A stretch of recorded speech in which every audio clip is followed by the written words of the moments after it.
মোক কোনোবাই মামা বুলি মাতে, কোনোবাই মোক বাবা বুলি মাতে, কোনোবাই মোক পাপু বুলি মাতে। আমাৰ নিজৰ যিজনী ছোৱালী তেওঁ মোক ডেড বুলি মাতে। যে মই লাখ টকা দৰমহা পোৱা মানুহ এজন হয়, সেইটো মই ক'ব পাৰোঁ আপোনাক। ছোৱালীজনী মোৰ কাৰণে কলিজা, মোৰ তাই জান, তাই মোৰ দেহ। গতিকে তাইক আপোনালোকে অন্ততঃ এই বিতৰ্কটোলৈ নানিব, একদম প্লিজ কৈছোঁ। মোৰ একমাত্ৰ ছোৱালীজনীৰ সপোনৰ কাৰ হোৱাৰ কাৰণে মই সিদ্ধান্ত সলাই মই ফৰ্চুনাৰ লৈছিলোঁ। মোৰ কোনো ধৰণৰ এতিয়ালৈকে এটাও ৰেডিমেড ফ্লেট নাই। এতিয়াও মই আশাবাদী তেওঁ ভুলখিনি বুজি পাব বা তেওঁ আহিব, আৰু এতিয়াও মই একেলগে থাকিবলৈ সাজু হৈ থকা মানুহ। গাড়ীখন মোক হিমন্ত বিশ্ব শৰ্মাই গিফ্ট দিয়া বুলি ওলাইছিল। কোনোবা এজন মানুহ মোৰ সন্মুখলৈ আহি কওক যে নিতুমণি শইকীয়াক এনেকৈ মই কেতিয়াবা ঘোচ দি পাইছোঁ, 1 টকা এটা 100 টকা এটা। এজন মানুহ মোক কোনোবাই উলিয়াই দিয়ক, মই ৰাজহুৱাকৈ প্ৰত্যাহ্বান জনাইছোঁ। মোৰ যিটো একান্তই ব্যক্তিগত বিষয়, যিটো এতিয়া কোৰ্টৰ বিচৰাধীন হৈ আছে, সেই বিষয়টোৰ সন্দৰ্ভত মই আপোনালোকক একো নকওঁ। কাৰণ মোৰ পত্নীয়ে যিহেতু কিছু কথা সংবাদ মাধ্যমৰ আগত ৰাজহুৱা কৰিছে, আৰু তাৰপিছত বহু মানুহৰ মনত সেই প্ৰশ্নখিনিৰ উদয় হৈছে, মই যিখিনি ক'ব পৰা কথা ইয়াত আপোনালোকক মই সেইখিনিহে ক'ম। যিখিনি একান্তই মোৰ ব্যক্তিগত, সেই কথাখিনিৰ সন্দৰ্ভত মই আপোনালোকক ক'ব নোৱাৰিম। অনুগ্ৰহ কৰি আপোনালোকে মোক সেই সন্দৰ্ভত একো নুসুধিলে মই ভাল পাম। এইকাৰণেই মই ক'ব নিবিচাৰিম যে আজিৰ দিনটোলৈকে তেওঁ মোৰ পত্নী। আজিৰ দিনটোলৈকে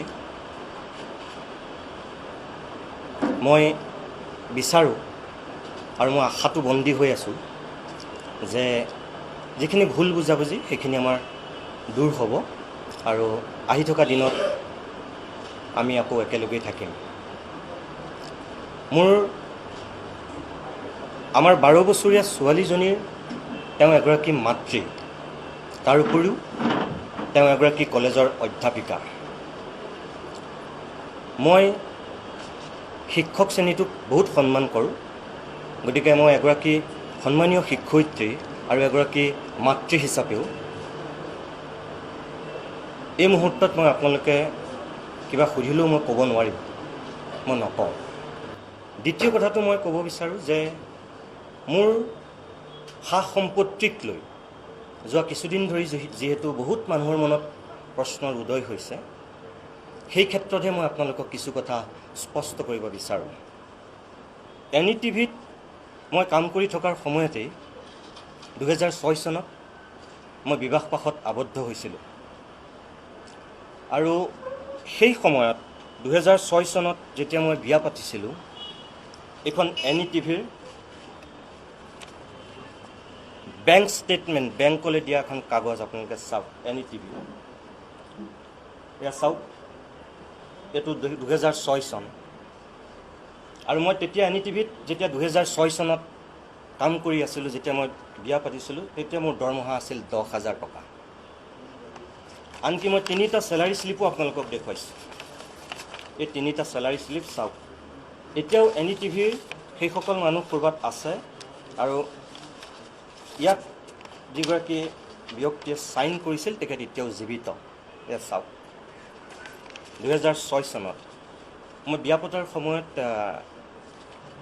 কোনোবাই মোক কৈ আছে যে 8,000 টকা দৰমহা পোৱা মানুহ তেওঁ ক'ৰ পৰা পেচন চলাই এতিয়া ফৰ্চুনাৰ ল'লেহি। হয়, মই তেতিয়া মোৰ এখন পেচন আছিল, সঁচা কথা। আৰু মই 8,000 টকা নহয়, মই 10,000 টকা দৰমহা পোৱা মানুহ আছিল। এয়া আপোনালোকে চাওক, 10,000। 2 নম্বৰ কথা, 2006 চনৰ পিছত 2007 চনত মই নিউজ লাইভলৈ আহিছিলোঁ, আৰু নিউজ লাইভত মই যেতিয়া জইন কৰিছিলোঁ, তাৰ আগত যিখন মোলৈ অফাৰ লেটাৰ দিছিল Kaushik Bezbaruah, Prides entertainment private limited, এইখন অফাৰ লেটাৰ আপোনালোকে চাওক, এতিয়াও আছে। আৰু এইখন প্ৰাইডিছ এণ্টাৰটেইনমেণ্ট প্ৰাইভেট লিমিটেডৰ ফালৰ পৰা ব্ৰাঞ্চ মেনেজাৰ SBI শিলপুখুৰী ব্ৰাঞ্চলৈ দিয়া লেটাৰ। আৰু ইয়াত আপোনালোকে চাওক, মোৰ দৰমহা 2007 চনত আছিল 22,000 টকা। এইখন 2007 চনত মই 22,000 টকা দৰমহা পাইছিলোঁ। বিয়াৰ অলপ দিনৰ পিছতেই, এবছৰো হোৱা নাছিল চাগে।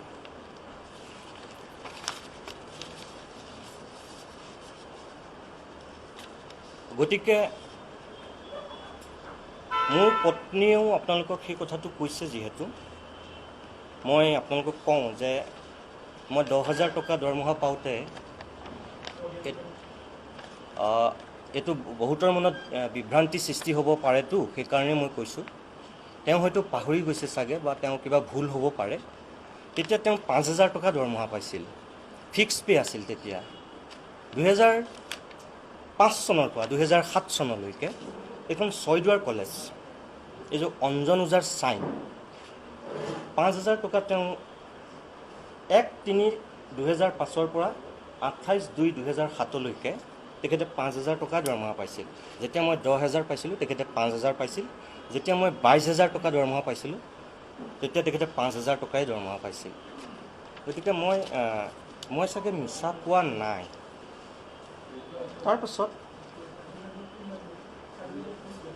যেতিয়া মই প্ৰথম গাড়ী কিনিলোঁ সেই সময়তো বহুতেই মোক সমালোচনা কৰিছিল।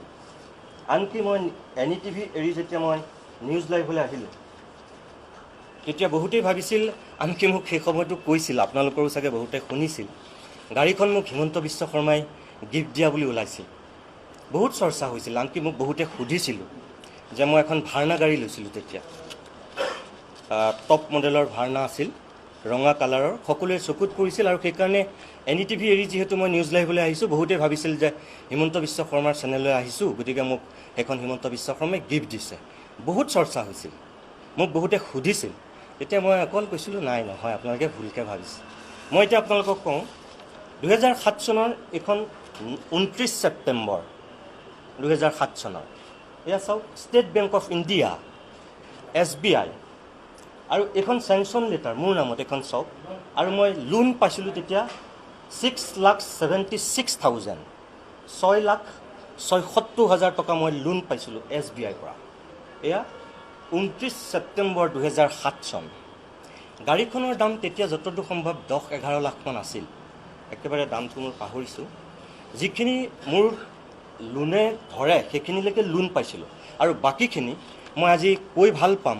আৰু মই তেখেতক আনুষ্ঠানিকভাৱে এটা ধন্যবাদ জনাবলৈও মোৰ এইখিনিত মন গৈছে, যিহেতু মই ইমান দিনে সুযোগ পোৱা নাই। সেইগৰাকী হৈছে ৰিণিকী ভূঞা শৰ্মা, আজিৰ মুখ্যমন্ত্ৰীৰ পত্নী আৰু মোৰ অতি শ্ৰদ্ধাৰ বৌয়ে মোক সেই সময়ত 5 লাখ টকা দি সহায় কৰিছিল। সঁচা কথা। কিন্তু যিদিনাখন মই নিউজ লাইভ এৰিছোঁ, যেতিয়া মই নিউজ লাইভ ত্যাগ কৰিছোঁ, ত্যাগ কৰাৰ সময়ত এখন মোৰ ৰেজিগনেশ্যন লেটাৰ 18/3/2013 মই ৰিণিকী ভূঞা শৰ্মালৈ দিছিলোঁ। ভাস্কৰ শৰ্মাই ৰিচিভ কৰিছিল, এয়া নিউজ লাইভৰ ডাইৰেক্টৰ, এতিয়াও তেখেত আছে। আৰু ভাস্কৰ শৰ্মাৰ হাতত সেই 5 লাখ টকাৰ যিখিনি মোৰ দৰমহাৰ পৰা কাটিছিল, মই মাজে মাজে কাটিব দিছিলোঁ, কাটিছিল 5 লাখ টকাৰে বাকী যিখিনি ৰৈ গৈছিল 4,10,000 টকা মই তেখেতৰ হাতত ঘূৰাই থৈ আহিছিলোঁ। এইটো নিউজ লাইভৰ চাইন, এইটো ভাস্কৰ শৰ্মাৰ চাইন, আৰু এইটো 4,10,000 টকা। অৰ্থাৎ মই গাড়ীখনো কোনো ধৰণৰ অসৎ প্ৰক্ৰিয়াৰে বা কাৰোবাৰ মই পুতৌ পাত্ৰ হৈ মই লোৱা নাছিলোঁ, মোৰ নিজৰ কেপাচিটিৰ বলত লৈছিলোঁ ভাৰ্না গাড়ীখন। তাৰপাছত আহিল মোৰ ফৰ্চুনাৰ গাড়ীখনক লৈ এতিয়া প্ৰশ্ন কৰিছে। ভাৰ্না গাড়ীখন মোৰ নাই, এতিয়া নাই। মই 10 বছৰ হোৱাৰ পিছত ভাৰ্না গাড়ীখন মই বিক্ৰী কৰিছোঁ। এতিয়া চবৰে প্ৰশ্ন হৈছে মোৰ ফৰ্চুনাৰ গাড়ীখনক লৈ, যে মই এজন সাংবাদিক হৈ পেলাই মই ফৰ্চুনাৰ গাড়ী ক'ৰ পৰা ল'লোঁ, সেইটোৱেই প্ৰশ্ন চবৰে। মই আপোনালোকক কওঁ, এইখিনি ফৰ্চুনাৰ টয়টা এজেঞ্চিৰ গোটেই অৰিজিনেল ডকুমেণ্টছ মই লৈ আহিছোঁ। আপোনালোকে গোটেইখিনি চাব পাৰে, লৈ আহিছোঁ। ফৰ্চুনাৰ গাড়ীখন মই যেতিয়া লৈছিলোঁ সেই সময়ত গাড়ীখনৰ দাম আছিল, ফৰ্চুনাৰখনৰ দাম আছিল 27,76,000। ফৰ্চুনাৰ গাড়ীখনৰ দাম ইয়াতে আছে, আপোনালোকে গোটেইখিনি চালেই গম পাব মই যদি মিছাকৈ কৈছোঁ। 27 লাখ টকীয়া গাড়ীখনৰ এইখন লোন চেংচন লেটাৰ চাওক, HDFC বেংক চাওক 27 ছেপ্টেম্বৰ 2017 মই 2 অক্টোবৰত ফৰ্চুনাৰ গাড়ীখন লৈছিলোঁ আৰু তাৰ 27 ছেপ্টেম্বৰ কেইদিনমান আগত লোন চেংচন কৰিছিল HDFC বেংকে এয়া চাওক আৰু লোন চেংচন কৰিছিল কিমান 15,67,061 টকা এয়া আপোনালোকে চাওক তাৰপাছত যিখিনি বাকী থকা পইচা 27 লাখ টকীয়া গাড়ীখনৰ মই প্ৰায় 16 লাখ টকা যিহেতু মই লোন পাইছিলোঁ মোৰ দৰমহাই যিমানলৈকে পাৰে মই সিমানলৈকে লোন লৈছিলোঁ আৰু ফৰ্চুনাৰখন লোৱাৰো এটা সুকীয়া কাহিনী আছিল মই কেতিয়াবা আপোনালোকক কম মই আজি নকওঁ মই ইনোভা ল'বলৈ যোৱা মানুহ আছিল মোৰ একমাত্ৰ ছোৱালীজনীৰ সপোনৰ কাৰ হোৱাৰ কাৰণে মই সিদ্ধান্ত সলাই মই ফৰ্চুনাৰ লৈছিলোঁ সেই সময়ত মোৰ প্ৰতিদিন গোষ্ঠীৰ মেনেজমেণ্ট আৰু মোৰ শ্ৰদ্ধাৰ জয়ন্ত বৰুৱা ডাঙৰীয়াই মোক কিছু সহায় কৰিছিল তেখেতে কিছু সহায় কৰিছিল আৰু বাকীখিনি পইচা মোৰ আছিল এই দুইজন ব্যক্তিৰ মিলি মই ফৰ্চুনাৰ গাড়ীখন লৈছিলোঁ গতিকে 5 বছৰলৈ মই লোন লৈছিলোঁ এয়া আপোনালোকে চাব পাৰে HDFC বেংকৰ এখন কাগজ পত্ৰ এইখিনি অৰিজিনেল ডকুমেণ্টছ মই লৈ আহিছোঁ গতিকে ফৰ্চুনাৰ গাড়ীখন যদি মোক কোনোবাই গিফ্ট দিছে বুলি ভাবিছে বা মই কাৰোবাৰ পৰা কিবা ব্লেকমেইলিং কৰি লৈছোঁ বুলি ভাবিছে বা অসৎ ওপৰে লৈছোঁ বুলি যদি ভাবিছে তেনেহ'লে আপোনালোকৰ প্ৰতি মোৰ অনুৰোধ যে কথাখিনি জানি পেলাই আপোনালোকে কওক মই আপোনালোকক এতিয়া বিনয়েৰে কওঁ মোৰ কোনো 3-4টা ফ্লেট নাই মই 2021 চনলৈকে মই 2007 চনৰ পৰা 2021 চনলৈকে মই শেৱালি পথৰ মেঘমালা এপাৰ্টমেণ্টত মই ভাড়া আছিলোঁ আপোনালোকে কোনোবাই মেঘমালাৰ ছ'চাইটিক সুধিলে আপোনালোকে কৈ দিব 2007 চনৰ পৰা 2021 চনলৈকে 21 চনৰ ডিচেম্বৰলৈকে মই মেঘমালাৰ এপাৰ্টমেণ্টত মই ভাড়া আছিলোঁ মই এতিয়া হাউচিঙৰ ঘৰ এটাত আছোঁ সঁচা কথা 7 মাহ হৈছে অকল হাউচিঙৰ ঘৰটোত থকা কিন্তু আপোনালোকে এইটো চাগে বহুতেই জানে আৰু অসমৰ বহু মানুহে হয়তো নাজানে যিসকলে নাজানি সমালোচনাও কৰিছে মই তেওঁলোকক বেয়া পোৱা নাই সমালোচনা কৰাৰ কাৰণে তেওঁলোকে ভাবিছে মই ফ্ৰীত আছোঁ হাউচিঙৰ ঘৰটো কেতিয়াও ফ্ৰী নহয় হাউচিঙৰ ঘৰটোত মই ভাড়া দিওঁ ইলেক্ট্ৰিচিটিৰ বিল মই দিওঁ হাউচিঙৰ তাত পানী নাই মই পানী কিনো প্ৰত্যেক দিনাই পানী কিনা পানী তাত গতিকে কোনোবাই যদি ভাবিছে যে হাউচিঙৰ ঘৰটোত মই ফ্ৰীতে আছোঁ সেইটোও ভুল মই ভাড়া দিহে আছোঁ ঘৰটোত 2 নম্বৰ কথা মোৰ তাৰ বাহিৰেও আৰু 3টামান ফ্লেট আছে বুলি কৈছে বা মানুহে ভাবিছে যেটো ভুল মোৰ কোনো ধৰণৰ এতিয়ালৈকে এটাও ৰেডিমেড ফ্লেট নাই মই এটা ফ্লেট বনাই আছোঁ হয় নিৰ্মীয়মান অৱস্থাত আছে আৰু মই আপোনালোকক ইয়াতে মই অনুৰোধ কৰিম যে আপোনালোক মোৰ লগত ব'লক আজি eastern enclave new Guwahati 2300 square ফিটৰ মই এটা ফ্লেট বনাই থকাটো সঁচা মোৰ কোনো ধৰণৰ ৰেডিমেড ফ্লেট নাই বনাই আছোঁ যিদিনাখন বিল্ডাৰে মোক হস্তান্তৰ কৰিব সেইদিনাখন মই হাউচিঙৰ ঘৰত নাথাকোঁ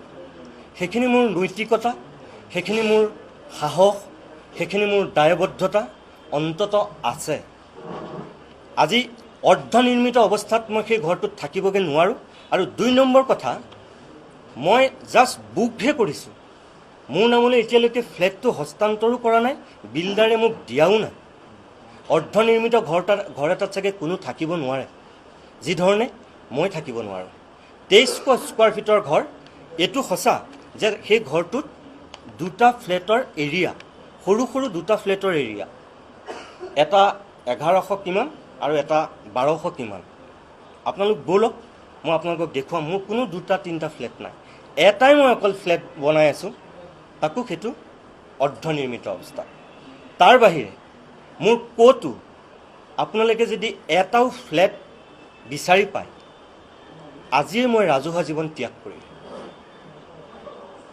আজি কোনো ধৰণৰ মোৰ ক'তো আৰু একো ফ্লেট নাই মাটিৰ সন্দৰ্ভত ইতিমধ্যেই আপোনালোকক মোৰ সহধৰ্মিনী মোৰ পত্নীয়ে কৈছে যে এটুকুৰা মাটি আছে লখৰা 2009 চনতে সেই মাটিকণ লোৱা বৰ বেছি দামো নাছিল তেতিয়া আৰু সেই মাটিকণ যদিও তেওঁ নিজেই লোৱা বুলি কৈছে সেইদিনাখন মাটিকণ কমপ্লিট তেওঁ লোৱা নহয় তেওঁ চাগে পাহৰি গ'ল বা তেওঁ ভুল হৈছে কাৰণ তেওঁ 2009 চনলৈকে তেওঁ গহপুৰতেই আছিল আৰু আপোনালোকে গমেই পাইছে তেওঁ সেই ফিক্স পে'টোত আছিল তেতিয়া তাৰ আগলৈকে যিহেতু 5,000 টকাত 7 চনলৈকে মই এখন আপোনালোকক এখন ৰিচিভো দেখুৱাই দিছোঁ মাটিটোত মই তেতিয়া মাটিৰ মালিক এতিয়াও জীয়াই আছে এয়া সাক্ষী জীয়াই আছে মই মাটিৰ মালিকক তেতিয়া 2 লাখ টকা মই নিজ হাতেৰে দিছিলোঁ এইখন ৰিচিভ প্ৰথম কথা মোৰ যিটো একান্তই ব্যক্তিগত বিষয় যিটো এতিয়া কোৰ্টৰ বিচৰাধীন হৈ আছে সেই বিষয়টোৰ সন্দৰ্ভত মই আপোনালোকক একো নকওঁ কাৰণ মোৰ পত্নীয়ে যিহেতু কিছু কথা সংবাদ মাধ্যমৰ আগত ৰাজহুৱা কৰিছে আৰু তাৰপিছত বহু মানুহৰ মনত সেই প্ৰশ্নখিনিৰ উদয় হৈছে মই যিখিনি ক'ব পৰা কথা ইয়াত আপোনালোকক মই সেইখিনিহে ক'ম যিখিনি একান্তই মোৰ ব্যক্তিগত সেই কথাখিনিৰ সন্দৰ্ভত মই আপোনালোকক ক'ব নোৱাৰিম অনুগ্ৰহ কৰি আপোনালোকে মোক সেই সন্দৰ্ভত একো নুসুধিলে মই ভাল পাম এইকাৰণেই মই ক'ব নিবিচাৰিম যে আজিৰ দিনটোলৈকে তেওঁ মোৰ পত্নী আজিৰ দিনটোলৈকে মই বিচাৰোঁ আৰু মই আশাটো বন্দী হৈ আছোঁ যে যিখিনি ভুল বুজাবুজি সেইখিনি আমাৰ দূৰ হ'ব আৰু আহি থকা দিনত আমি আকৌ একেলগেই থাকিম আমাৰ 12 বছৰীয়া ছোৱালীজনীৰ তেওঁ এগৰাকী মাতৃ তাৰ উপৰিও তেওঁ এগৰাকী কলেজৰ অধ্যাপিকা মই শিক্ষক শ্ৰেণীটোক বহুত সন্মান কৰোঁ গতিকে মই এগৰাকী সন্মানীয় শিক্ষয়িত্ৰী আৰু এগৰাকী মাতৃ হিচাপেও এই মুহূৰ্তত মই আপোনালোকে কিবা সুধিলেও মই ক'ব নোৱাৰিম মই নকওঁ আৰু 3 নম্বৰ কথাটো যিহেতু গোটেই বিষয়টো কোৰ্টৰ বিচৰাধীন হৈ আছে আদালতৰ মজিয়াত আছে আৰু মই এগৰাকী সাধাৰণ সংবাদকৰ্মী হিচাপে মই সেইখিনি বুজি পাওঁ যে আইন আদালতক কেনেকৈ মই সন্মান কৰিব লাগে মই বুজি পাওঁ সেইকাৰণে সেই বিষয়টো মই আপোনালোকক এতিয়া একো নকওঁ দ্বিতীয় কথাটো মই ক'ব বিচাৰোঁ যে মোৰ সা সম্পত্তিক লৈ যোৱা কিছুদিন ধৰি যিহেতু বহুত মানুহৰ মনত প্ৰশ্নৰ উদয় হৈছে সেই ক্ষেত্ৰতহে মই আপোনালোকক কিছু কথা স্পষ্ট কৰিব বিচাৰোঁ আপোনাক মই এটা কথা ক'ব পাৰোঁ যে মোৰ ছোৱালীজনীৰ প্ৰসংগ আপোনালোকে ইয়ালৈ নানিব তাই মোৰ কাৰণে জান তাই মোৰ কাৰণে কলিজা তাই মোৰ কাৰণে সকলো আপোনালোকে ইতিমধ্যে তেওঁ বক্তব্যত শুনিছে আপুনি মোক অনুৰোধ কৰিবলৈ কৈছে কিন্তু তেওঁ বক্তব্যতেই আপোনালোকে শুনিছে যে মই ডিভোৰ্চ দিব বিচৰা নাই তেওঁ নিজেই কৈছে আৰু তাৰপিছতো মই এতিয়াও যিহেতু মোৰ আদালতৰ ওপৰত বিচৰাধীন হৈ আছে মোৰ এতিয়াও বিশ্বাস আছে মই আজিও কওঁ যে এতিয়াও মই আশাবাদী তেওঁ ভুলখিনি বুজি পাব বা তেওঁ আহিব আৰু এতিয়াও মই একেলগে থাকিবলৈ সাজু হৈ থকা মানুহ আপুনি কথাটো অকণমান ভুলকৈ কৈছে তেওঁ মাটিত কোনো ফ্লেট বনোৱা নাই সেইটো বিল্ডাৰৰ বনাই আছে তাত 32টা ফ্লেট আছে গতিকে সেইটো বিল্ডাৰৰ মাটি বিল্ডাৰে বনাই আছে তেওঁৰ মাটিত কোনো ফ্লেট বনোৱা নাই তেওঁ আৰু আমি দুয়ো একেলগে অকণমান মাটি লৈছিলোঁ সেই মাটিকণ তেওঁ লাগে বুলি কৈছে যদি মই কোৰ্টতো কৈছোঁ যে মই সেই মাটিকণো মই দিম বুলি কৈছোঁ তেওঁক যদি সেই মাটিখিনি ইমান প্ৰয়োজন মই কৈছোঁৱেই যে ঠিক আছে মই সেই মাটিখিনিও দি দিম কিন্তু তেওঁ কৈছিল যে তেওঁ সেইখিনি অকলে লৈছোঁ বুলি কৈছে কিন্তু মই আপোনালোকক কাগজে পত্ৰই দেখুৱাই দিছোঁ যে তেওঁ সেইটো অকলে লোৱা নাই পিছত মই বাউণ্ডেৰী ময়ে মাৰিছোঁ তালৈ ৰাস্তা বনোৱা মাটি পেলোৱাৰ পৰা ধৰি গোটেইবোৰ ময়ে কৰিছোঁ কিন্তু তথাপিও মই তেওঁক যদি সেই মাটিকণ লাগে মই দি দিম বুলিয়ে কৈছোঁ অফিচৰ মোৰ বৰ্তমানৰ কলিগ তেওঁলোকৰো দুই এক যি মহিলা বা যি ছোৱালী তেওঁলোকৰো মানে এটা সামাজিক স্থিতি আছে, সামাজিক ভিত্তি আছে। দুই এক মোৰ সহকৰ্মী তেওঁলোকৰ ফটো আৰু মোৰ ফটো লগায়ো মানে কিবা ছ'চিয়েল মিডিয়াত ভাইৰেল কৰিছে, যিবোৰ ফটো মোৰ তালৈকো আহিছে যে সেই তেওঁলোকৰ লগত মোৰ কিবা বেলেগ সম্পৰ্ক নেকি বুলি। সৰু ছোৱালী এজনীৰ ফটো এখনো লৈ কোনোবাই কমেণ্ট কৰিছে, ভাইৰেল কৰিছে। আপোনালোকে জানেনে নাজানে মই নাজানো, এইবোৰ কথা মই জহাই থকা কথা বুলি ভবা নাই। তথাপিও মই নিজে আপোনালোকক জনাইছোঁ, ঢলা শদিয়াত যেতিয়া 18 চনত একেটা ৰাতিৰ ভিতৰত যেতিয়া আলফাই 6জনকৈ বঙালী সম্প্ৰদায়ৰ মানুহক গুলীয়াই হত্যা কৰিছিল, সেই ঢলা শদিয়াৰ সেই দুৰ্ভগীয়া দৰিদ্ৰ পৰিয়ালকেইটাৰ 3জনী ছোৱালীক আজিও মই পঢ়ুৱাই আছোঁ। কিন্তু হিমন্ত বিশ্ব শৰ্মা যিদিনাখন গৈছিল তেওঁতকৈ মই আগত গৈ পাইছিলোঁ। তেওঁ আবেলি গৈছিল আৰু মই ৰাতিপুৱা গৈছিলোঁ। সেই ছোৱালীকেইজনীক আজিৰ দিনতো মই পঢ়ুৱাই আছোঁ। 18 চনৰ 1 নৱেম্বৰ আজি হায়াৰ ছেকেণ্ডেৰী পাছ কৰিছে ডাঙৰজনী ছোৱালী। তাই মেট্ৰিকো ছেকেণ্ড ডিভিজনত পাছ কৰিছে, আজি হায়াৰ ছেকেণ্ডেৰীও তাই ছেকেণ্ড ডিভিজনত পাছ কৰিছে। এজনী 6ত আৰু ইজনী ছোৱালী অলপতে বিয়া হৈ গৈছে।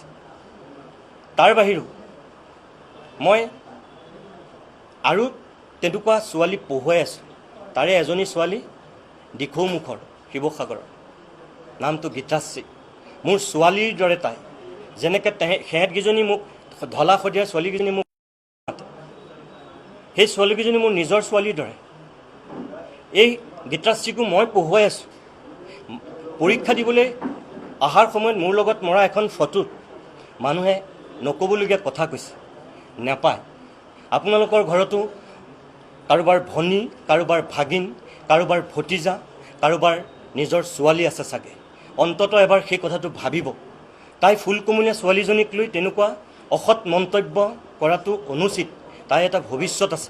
মোক কোনোবাই বেয়া পাওক, মোক কোনোবাই সমালোচনা কৰক, সেইদে বুলি এজন নিৰ্দোষী নিৰপৰাধী ছোৱালীক এনেকৈ চেচ কৰিব নাপায়। আজিও দিল্লী ইউনিভাৰ্চিটিত পঢ়ি আছে বাইহাটাৰ ছোৱালী বৰষা ডেকা, ফিজিক্স মেজৰ পঢ়ি আছে। সেই ছোৱালীজনীৰ লগত মোৰ কি সম্পৰ্ক আপোনালোকে এবাৰ সোধক। তাই ষ্টেণ্ড কৰা ছোৱালী, আজি দিল্লী ইউনিভাৰ্চিটিত ফিজিক্স মেজৰ পঢ়ি আছে।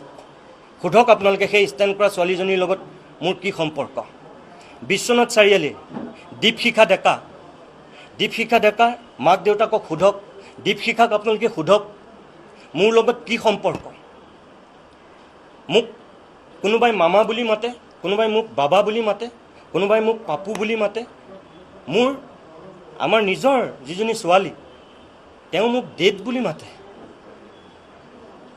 গতিকে মোক কোনে কি বুলি মাতিব, মই কাক কি বুলি মাতিম, অন্ততঃ চাগে সেইটো মোৰ এটা অধিকাৰ আছে, অন্ততঃ বা তেওঁলোকৰ অধিকাৰ আছে।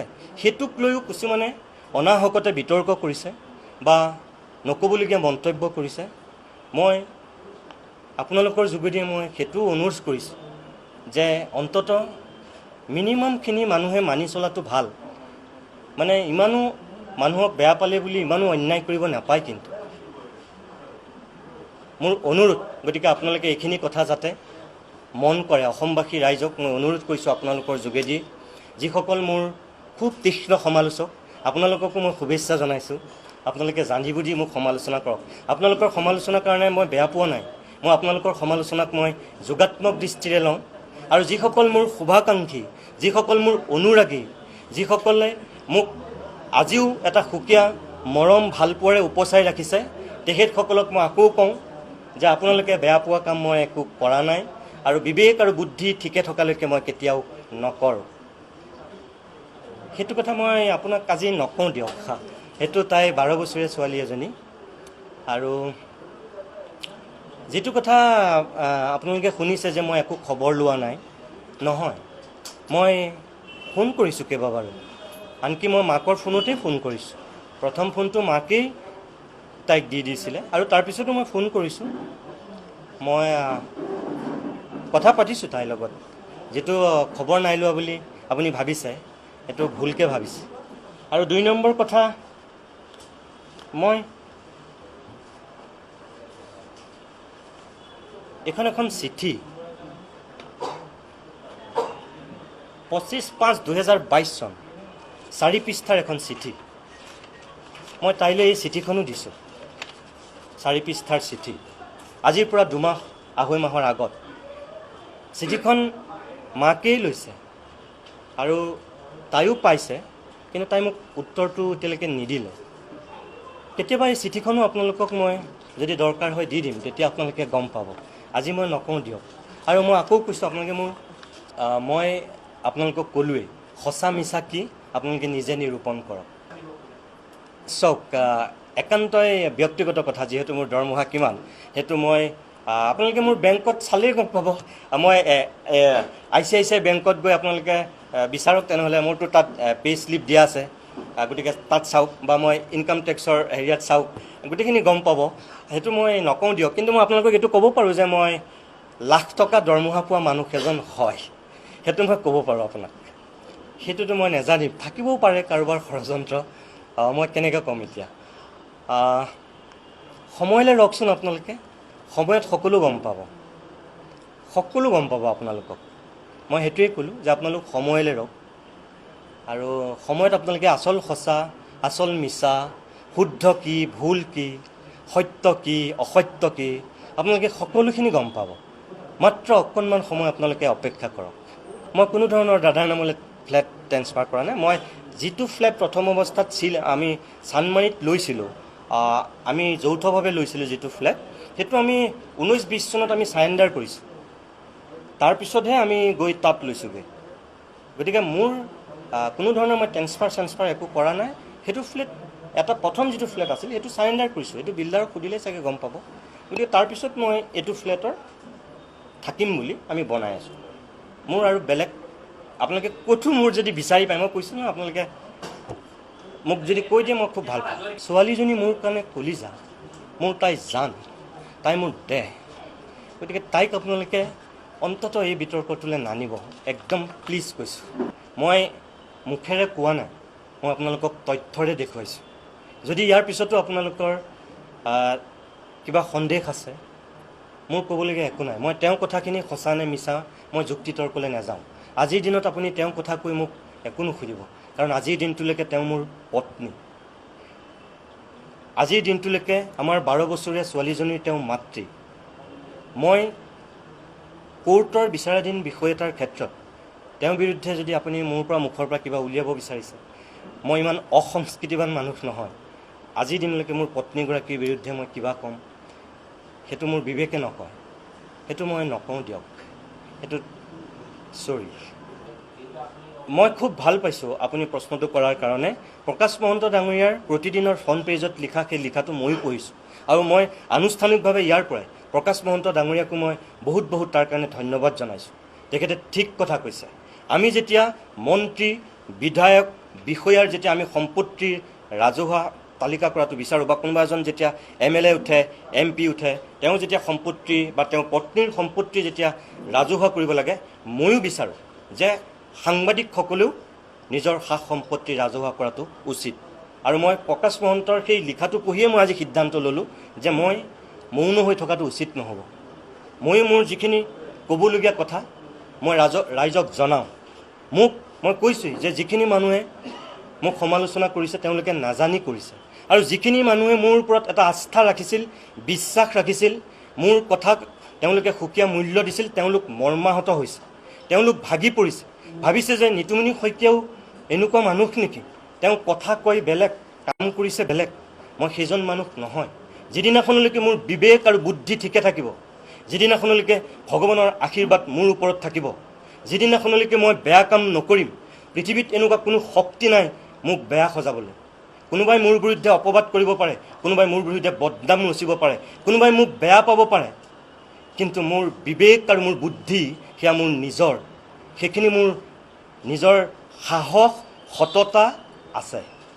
গতিকে মই প্ৰকাশ মহন্তৰ লিখাটোৰ আঁত ধৰি মই আজি এই কথাখিনি ক'বলৈ ওলাই আহিছোঁ।